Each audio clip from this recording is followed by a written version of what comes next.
Okay, as you can see, I don't have a YouTube setup, and that's one of the reasons why I have been inconsistent with YouTube. So I told myself today I really want to be better at YouTube in 2025. So I told myself, just film the video. It's all about the information. It doesn't matter about the presentation. I'm using a dining room chair in the little side bit by my bed on the side that I don't sleep on. It's fine. I probably should get into something more suitable. The chair is kind of making me feel like I've set up for some Channel 4 dispatches interview. Again, that's fine. I also told myself I could have washed my hair, I could have put this off till tomorrow and had not horrible greasy hair. But then I thought, no, that's just another reason to put it off. So I thought today we could just talk about how to structure a morning skincare routine, and maybe if I have time I'll do the evening one, or maybe I'll do the evening one in a separate video, because I get a lot of questions like this on a daily basis on TikTok and Instagram, but I don't necessarily feel like they would do very well as a TikTok or Instagram video. Also going to try and smile more. Doesn't feel natural. The thing that you have to understand and I feel like this should be explained more, but nobody really talks about it, it's like an unspoken thing that people who make skincare content realise, and the more you make skincare content, the more you realise it. Everyone who makes skincare content, including dermatologists, have their own view on what the right morning skincare routine is, and I think this is where a lot of people who aren't as clued up on skincare get confused. They see a dermatologist make a video, and then they see another dermatologist make a video and they're different. And then they see someone on TikTok make a video and they think, well, which one of these people is right?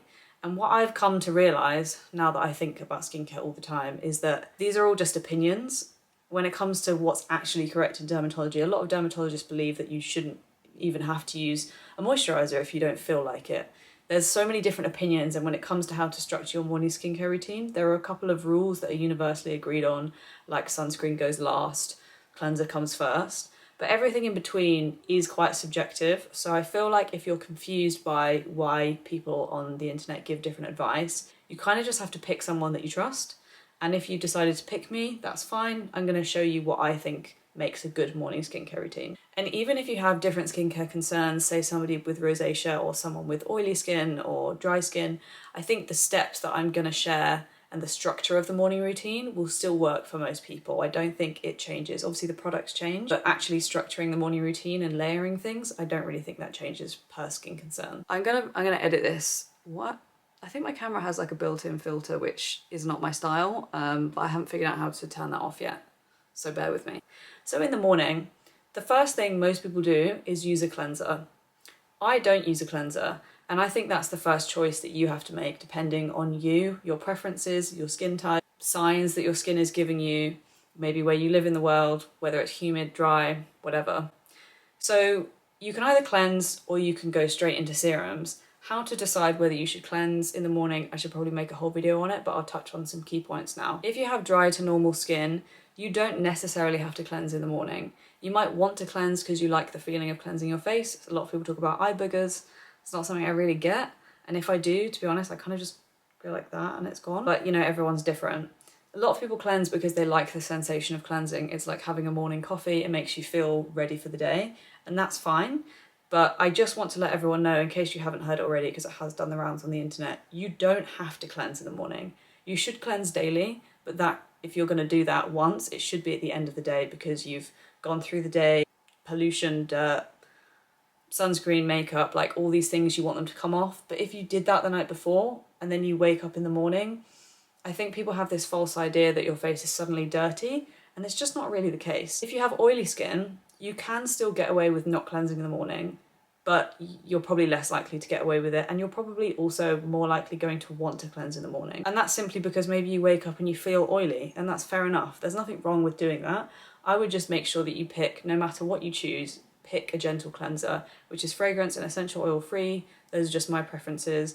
I would go for one that isn't exfoliating, simply because if your skin's feeling dry on a certain day, you don't want to have to be like, oh, I've got this cleanser, but it's exfoliating. Or you might even just forget, because it's just your cleanser and you forget it's exfoliating, and maybe your skin's feeling dry or you feel like you've got a damaged barrier.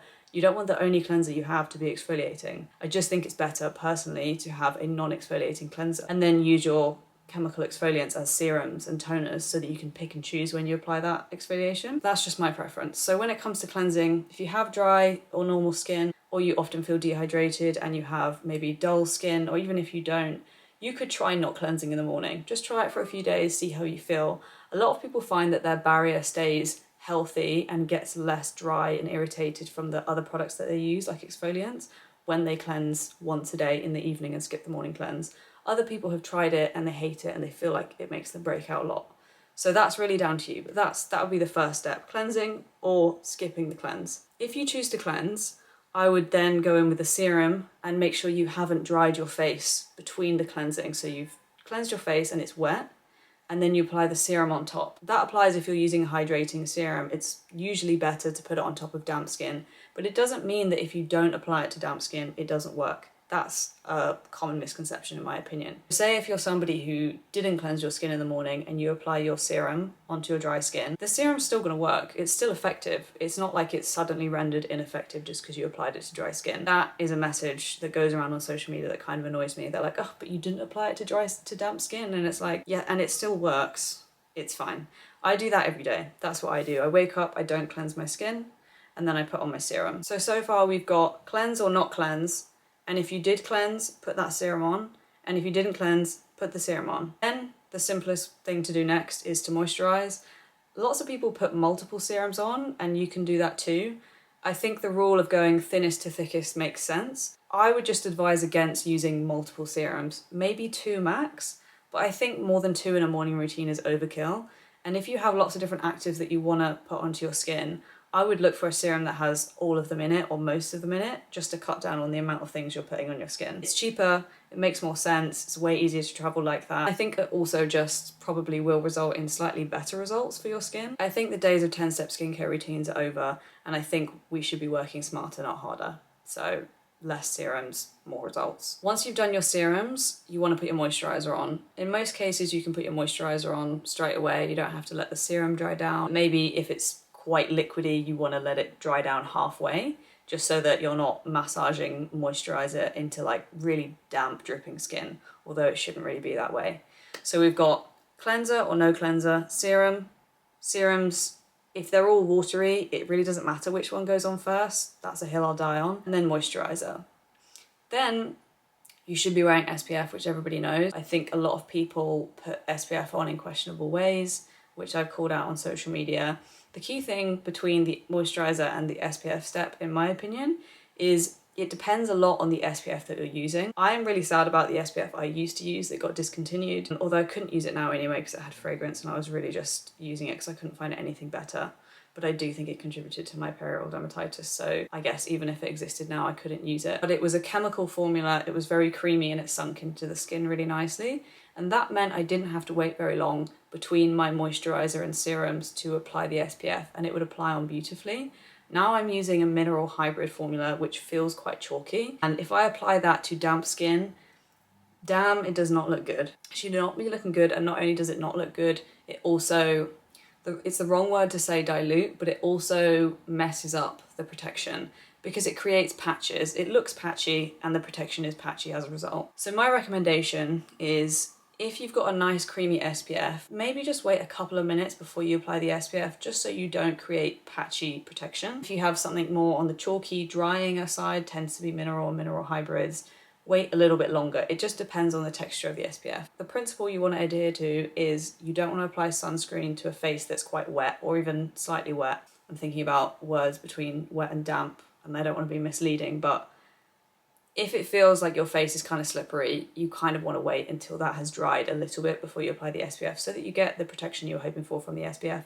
And to be honest, it's also less likely to peel and less likely to look weird as an SPF can. And that is it for a morning routine. I feel like there would be 2 common questions. One of them is eye cream. Where would you put eye cream in that routine? I see a lot of people put serums, moisturiser, then eye cream on. Again, maybe there are dermatologists on YouTube saying that that's the best thing to do.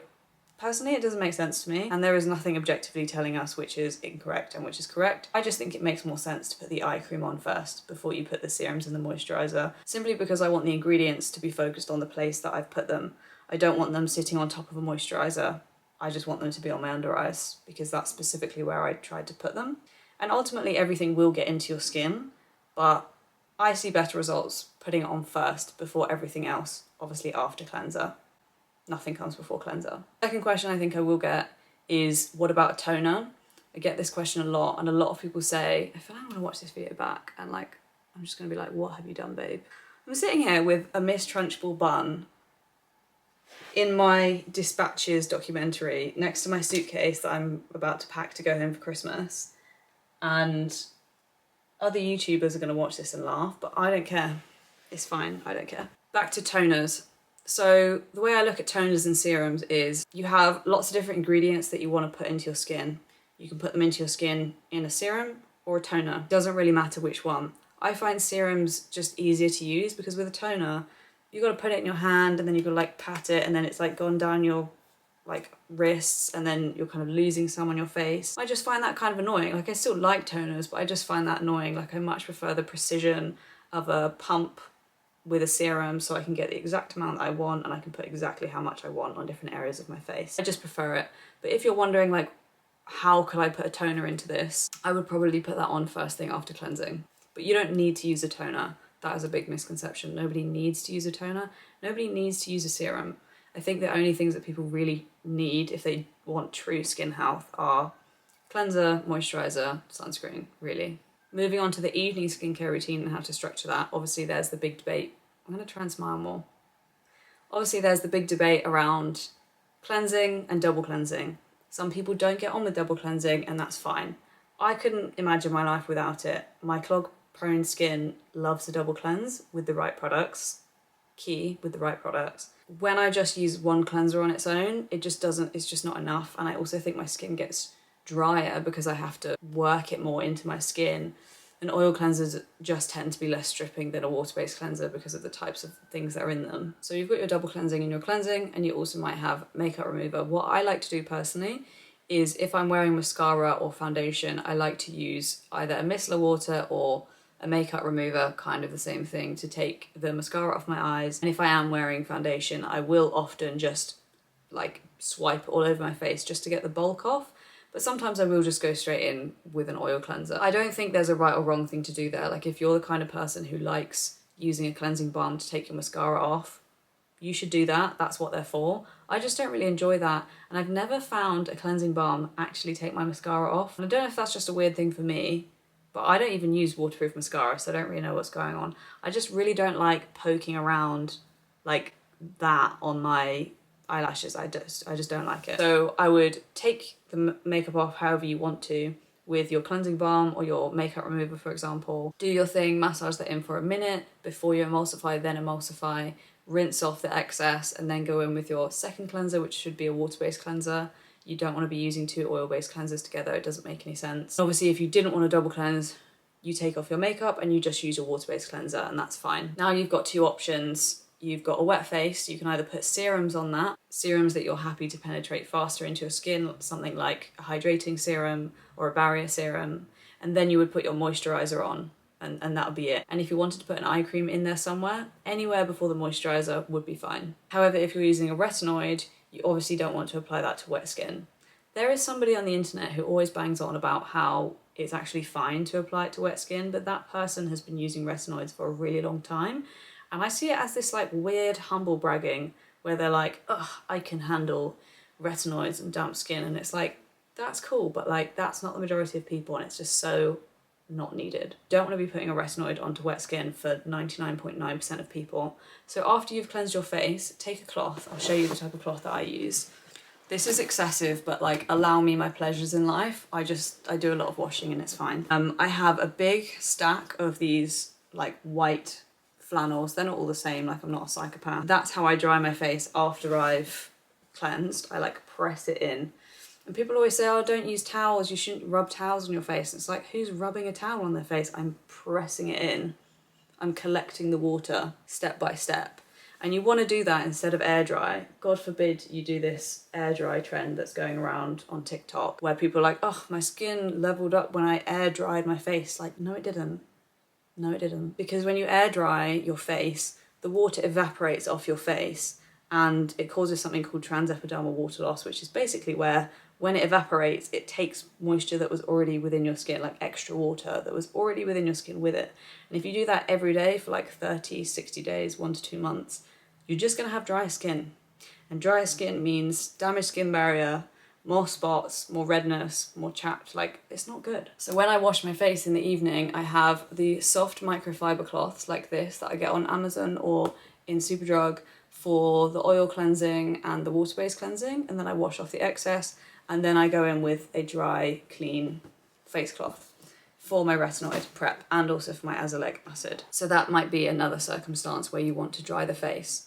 So say you're using azelaic acid, something like Finacea that doesn't spread well on watery, damp skin and also can be a little bit irritating, itchy, or a retinoid, you dry the face, you pat it dry with a clean dry, whatever you want to use, as long as it's clean and dry. Then you will apply your retinoid or your azelaic acid. I like to leave mine for 10 minutes minimum. And I recently saw this video where Dr. Dre was saying that's a myth, you don't have to do that. But I stand by that simply because whenever I don't follow that rule, say I get home late and it's like 11 p.m. and I just want to go to bed and I miss the 10-minute gap, it creates like an unfortunate stinging sensation on my face, and I tend to see some irritation the next day, not always, but sometimes. So I do like to follow that 10-minute gap. And then you've got your retinoid or your azelaic acid on your face, for example, and you want to apply more serums, usually a hydrating serum. Again, I don't recommend more than 2 serums. I would always aim for just 1. And if you have more than 2, I would really think about why you're using them and whether there's a smarter way to be getting what you want to put into your skin, and question whether you really need everything that you're putting into your skin into it. A lot of people see better results when they just scale things back, is my opinion. Then you want to put something like a hydrating serum directly onto the retinoid or the azelaic acid after the 10-minute gap, ideally. And then you want to put the moisturiser on and you're done. What I normally do with an eye cream, if I'm having a day where I apply my retinoid and I need a dry face, is I put that on after my retinoid.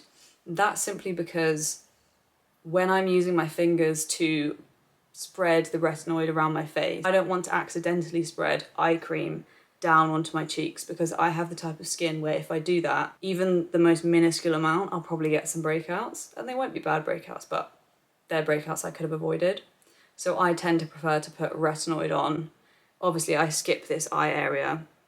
You don't have to skip the eye area, but because I'm putting a retinoid eye cream on, I choose to skip it because I don't want to double up. I choose to put the retinoid on here, and then I'll go back and I'll put the eye cream here. And of course there will be a little bit of overlap around the margins, but to date that hasn't really caused me any problems, and it's kind of impossible to rule that out or measure whether that's happened. So I just roll with it, because it's fine as it is. So that was my very basic guide on how to structure a morning and an evening routine. You will see loads of people talk about different ways to do that. I don't think it's that complicated, and as I said before, I also think everyone who makes skincare content has their version of this. If you're looking for a objective yes or no, this is correct or incorrect, you're probably going to struggle to find it unless somebody is acting like that is what exists. Most of the time they're just saying that to make them seem more authoritative on it. But really, people who do skincare have different views on this. This is just my view. I like to keep it simple. I like to agree upon a few rules like cleanser first, SPF last. Thinnest to thickest I think makes perfect sense. Eye cream preferably on first, but it doesn't really matter. It is all going to make its way into our skin as long as you don't put it on after SPF. That would be stupid. And if you're wondering about spot creams, I have a unique way that I like doing it. I don't know if it's that unique, but I don't see people talk about this that much. My preference is I like to let all of my skincare sink in the evening. I tend to only put spot cream on in the evening. I like to let it all sink in. Then I finished here at like 6:30 doing my skincare, go into the living room, I watch my Desperate Housewives, I make my bland high protein meal. And then I come back here just before I go to bed, and I like to apply a thin layer of the spot cream onto my face. And I like to do that last so that the spot cream isn't creating any dryness because it's sitting on top of moisturiser. But I also like the moisturiser to have sunk in. So I'm not putting on, I mean, at the end of the day, it doesn't really matter, but this is what I like to do and what I like to tell myself, so that the moisturiser has sunk in. It's more akin to putting it directly on the skin. It has been a few hours, but there is still technically some extra hydration in the skin than prior to doing my routine. So I hope that was clear. I'm really trying to start doing YouTube more often. I think it's just a case of like figuring out how to get it into my routine and figuring out what videos I like to create and what people want to watch, and also how I'm going to edit them and find the time to edit them. Maybe I'll see if there's somebody on Upwork who can edit them. I'm going to figure all this out, and you need to let me know, do you care about the setup? Like, is this a weird setup, or do you think I should put more effort into the setup? In future, I won't have a mistrunchable bun. This is just one time. But I just need to know, like, do you look at this and sigh, or do you think, I don't actually care what your setup is and just want to hear the information? And if you have any more ideas for, like, what videos you'd like to see me do, please comment them below.